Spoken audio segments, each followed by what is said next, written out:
मैं तो आज ही गांव से आया, वहाँ क्यों नहीं मिल रही मुझसे? हुजूर, मुंशी ने मिलने नहीं दिया आपसे। हम कई दिनों से बैठे हुए मुंशी के औताक में कि आपसे मुलाकात हो जाए।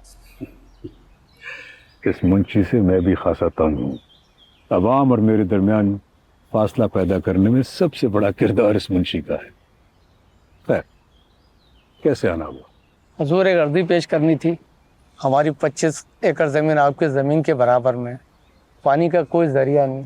सरकार को हमने इतनी दरखास्तें दी, आपके बंगले के चक्कर लगाए, कुछ नहीं हुआ हुजूर। हाँ, पानी का बड़ा मसला है। बहुत अरसे से कोशिश कर रहा हूँ, लेकिन सरकारी काम में देर सवेर तो हो जाती है ना। ये कैसी सरकार है जो आपके काम में सवेर और एक आम आदमी के काम में देर हो जाती है? आगा साहब खामोश, चुप। हुजूर माफ़ कर दीजिएगा, बच्चा है।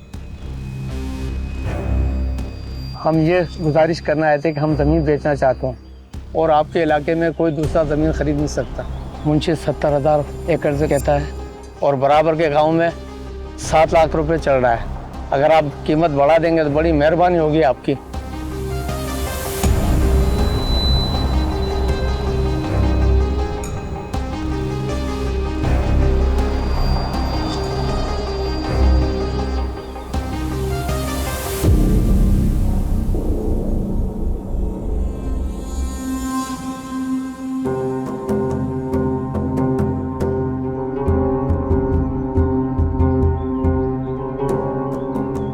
तुम्हें पता है तुम्हारे बुजुर्ग मेरे सामने जमीन पे क्यों बैठे?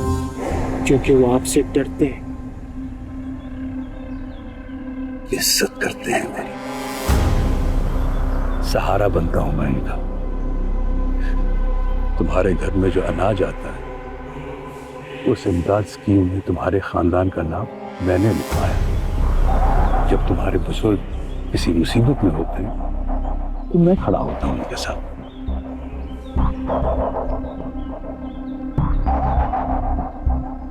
दो जमातें पढ़कर तुम रवायात के खिलाफ चलने लगे।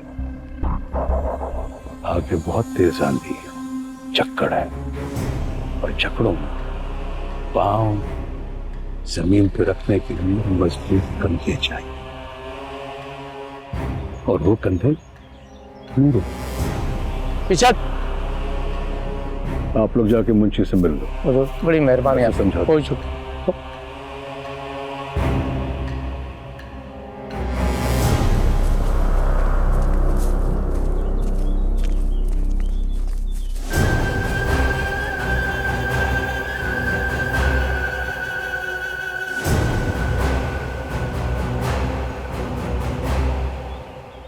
जी हजूर।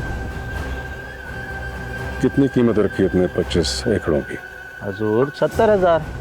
तुमसे ये लोग कल मिलने आएंगे। 30,000 से 1 रुपया पर नहीं देना। 30,000 में देगा हजूर? ना दें तो डीसी से कहकर इमदाद स्कीम से इस खानदान का नाम निकलवा देना, और एसएचओ से मिलकर 1-2 केस बनवा दो। 10,000 में भी देंगे।